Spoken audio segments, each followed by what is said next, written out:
Becoming a good salesman, and no, I'm not talking about the corporate sense where you're selling cars, but I mean all of these practices that I'm going to tell you will apply to that as well. But becoming a good salesman when it comes to your business, when it comes to starting your own business, whether that be affiliate marketing, whether that be a SaaS, whether that be an agency, a service-based business especially, it's one of the most important things you can do, because when you're starting a business, you'll find that you are the front, but you're also the back of the business. So being this front head of the business means you also have to close the deals, you also have to do the selling. And I can tell you this is so much better than outsourcing the work to someone on Fiverr. Starting a business is obviously hard, but when you're dealing with people not showing up to your calls, when you're dealing with people showing up to your calls, talking to you for 30 minutes, talking to you for an hour, and then completely ghosting you after that, not even opening your offer because they simply saw you as a bad salesman, is one of the worst feelings in the world, and I'm here to fix that. I'm just 16 years old, but I can tell you I'm way more confident than 99% of salesmen in the world. I've managed to close some of the biggest clients in the UK, including Stephen Bartlett, who, if you didn't know, owns the biggest podcast in the world, or at least in Europe, I think. Anyway, the point is the world of sales goes so much deeper than you on a personal level. It is so deep, it is so interconnected with everything in your life. Every single movement, every single thing you do in your life is interconnected into the way you sell and the way that people perceive you as a salesperson. Following these 5 tips, you'll be able to scale your agency, your SaaS, whatever you're trying to scale. You'll be able to do it all so much faster because you'll have more revenue, you'll close more people that you're on calls with. If you're pitching for investors, this is going to help you with that. These 5 tips are basically going to change the dynamics of your business. Everything in your business is going to have a much higher success rate. Everything is going to have higher open rates, higher conversion rates, higher payment rates. Everything is going to go up as a result of applying these 5 principles. Number 1, we have master the personalization of your offers. We don't just want to be offering generic shit. We don't want to be offering the same pitch to 20 different clients that come to you from inbound or outbound leads, whether that's from you or whether that's from another appointment setter. We want to be digging deep with these questions. We want to be uncovering their biggest pain points because this is going to be useful to us later.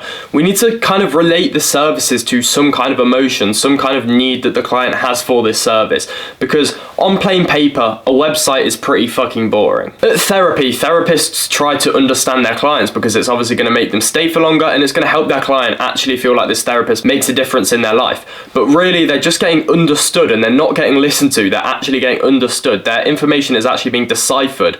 They're starting to understand them. And in this world, there's not a lot of people that understand people that make money. There's not a lot of people that understand business owners. So if you're trying to close those kind of people, becoming someone that understands them first, that understands their position, is so important. People will always buy when they feel understood. You don't want to be rushing people to make this purchase. You don't want to be pressuring them, because people buy when they are understood and not pressured. Number 2, sell the outcome, sell the result and not just the product. Don't just list the features that it comes with. Don't say you get a website, you get an AI assistant.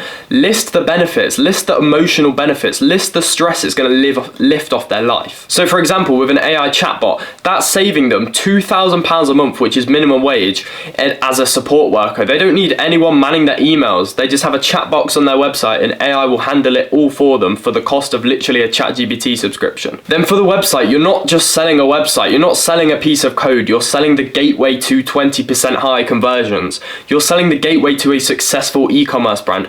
You're selling the gateway from where you are to where they want to be. You need to understand that first in point 1, and then you can build upon that and help sell the solution. Number 3, build authority and trust early. And this goes a lot deeper. This goes into kind of who you are as a person, who you are as a salesman. How confident are you? How confident are you in your appearance? How confident are you in your voice? How confident are you that you can sell to this person? How confident are you in the service you're providing itself? Because if you are not fully convicted, you're not going to be able to sell very well at all. Use proof, use stories, use case studies to show that you know this service better than anyone else does. And this is also going to reflect on what I said earlier, your appearance, the way you talk, even the way you're dressed. As you can see, I'm wearing a suit to try and show you guys what you should be wearing when you're trying to sell to someone. These small touches, like I mentioned in point 1, like making your service relevant to the specific client, to the specific niche that they're targeting, is going to make you go from a service provider to more of an advisor, more of a mentor. You've tailored your service, even if you don't actually tailor it. You've tailored your offer to this person and they're going to really appreciate that. because they no longer feel like they're getting sold to. They feel like they're getting helped at the cost of some money. Even bring in industry insights or data to show your clients the relevance between the one-time setup fee and what they're going to get out of it. How much revenue is that going to gain their business? How much high conversion rate is that going to gain their business? Is it going to make their business more profitable? Whatever it is you're offering, sell it to a result.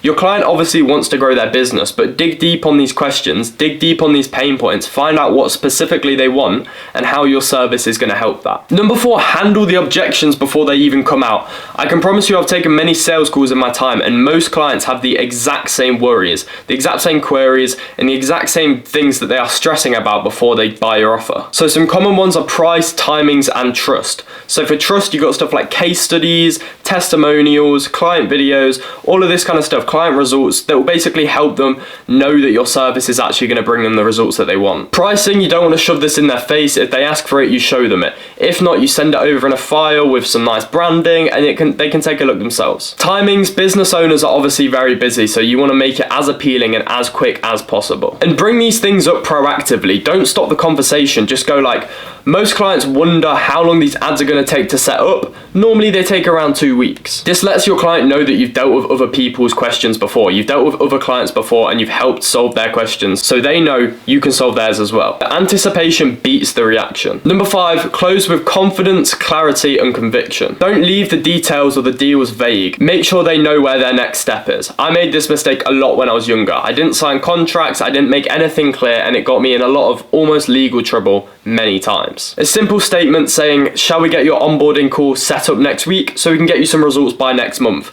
That's all it needs, just so the client understands the timings of the service. Then send over the contract to lock it in. Confidence screams experience, and this is exactly what clients need to hear when they're spending a lot of money on you. Sales becomes a whole lot easier when you level up yourself first, and that's exactly why I built the StayBuilt community. We help young entrepreneurs, young adults, young teenagers level up their bodies, level up their minds, level up their appearance, whilst diving into some small entrepreneurial activities in the meantime. Leveling up yourself first is so important in all of these service-based business, all of these sales-based businesses. So the community is 100% free, so you can join it in the link in bio and get some free advice on how to level up your character. Thank you for watching. Make sure to subscribe. Goodbye.